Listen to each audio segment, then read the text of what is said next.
England still haven't conceded a single goal from open play. Yes, Raheem Sterling had dived. Yes, the game should have gone into penalties. But as things stand, football might be coming home unless the Italians do not make the same mistakes they did against Spain. England manager Gareth Southgate hasn't selected a single same starting 11 in any of his Euro 2020 matches so far. Would that be the case in final as well, or should he opt for a different 11? Italy struggled to cope with a false 9 in the form of Dani Olmo when they took on Spain in the semi-final. Would this situation prompt a tactical change in Gareth Southgate's England plans? Let's try and find out answers to these questions. Gareth Southgate started the tournament with a back 3 system, but since the win over Germany in the round of 16, he has preferred a back 4 system. But if you look at his team selections and tactical systems, they've been more reactive than proactive.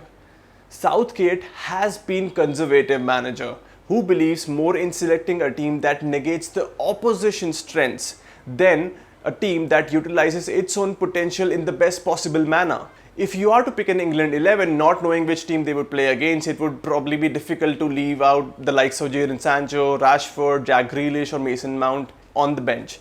But Southgate has effectively kept the outside noise shut and focused on the results. Against Denmark, the England defense looked impenetrable once again. If it wasn't for that brilliant free kick by Damsgaard, England probably would not have conceded a goal in the semi-final too. England went into the game with a 4-3-3 setup, but Bukayo Saka was selected on the right wing more importantly for his defensive contributions than offensive. Saka is a workhorse who tracks fullbacks, puts in tackles, covers up holes in the midfield and helps England handle their flaws effectively.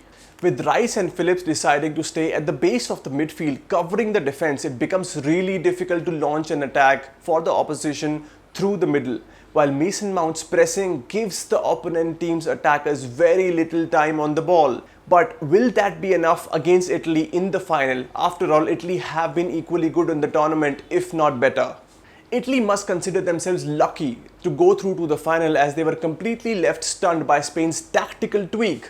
By playing Dani Olmo as a false 9, Spain managed to do what no other team had in this tournament, making the pair of Bonucci and Chiellini nervous, drag them out of their comfort zone. Yet England will surely field Harry Kane as a traditional number 9, but Kane by any means isn't all traditional. When Jose Mourinho came to Spurs, Kane ended up as the highest assist provider in the Premier League, and Southgate is aware of these qualities of Kane.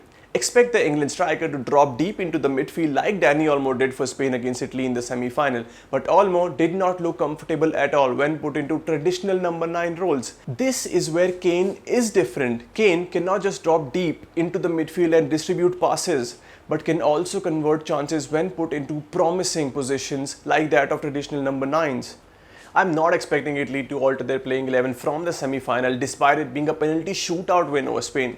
Lorenzo Insigne will help Ciro Immobile in attack by drifting in from the left, while Federico Chiesa would look to stretch England's defense by making runs on the flank and putting in crosses. Jorginho is the pass master in the Italy midfield. He will stay deep to distribute balls, while Barella and Verratti are two box-to-box midfielders. Barella has been very important for Italy in the tournament with his pressing, but Verratti tends to put in rash tackles when put into pressure. Even Jorginho tends to give away possession when pressed. These are the worries for Italy. In the England midfield, Mason Mount will play a huge role against Italy as he is the one who can press relentlessly, and having played against Jorginho at Chelsea, he has the best understanding of the lot when it comes to nullifying the Jorginho threat. Be it at the back or in the midfield pivot, England aren't expected to make any change at all, but there could be a tactical tweak that could see Kyle Walker being deployed as a right centre-back in a back 3, the way he did against Germany. Insigne tends to come in from the left flank and attempt those curlers in the far right corner of the goal. Italy have scored such goals on multiple occasions in the tournament, and with Walker playing inside, England will have insurance against this threat. Saka on the right wing is a very capable player as a wing back too, and can easily switch into a slightly different role without Southgate needing to change his 11. One area where I feel Italy could struggle is getting goals through Immobile. Stones and Maguire have virtually been unbeatable in the tournament, especially when they have the cover of Rice and Phillips. Immobile has struggled in the past couple of games, and the final could be very similar for him. If he can engage England's defenders and allow Chiesa and Insigne spaces on the wings, Italy can still do some damage. That was all from me today. I hope you guys liked this episode. Yes, I will be rooting for Italy in the final. Do let me know of your predictions and views in the comment section, and hit the subscribe button.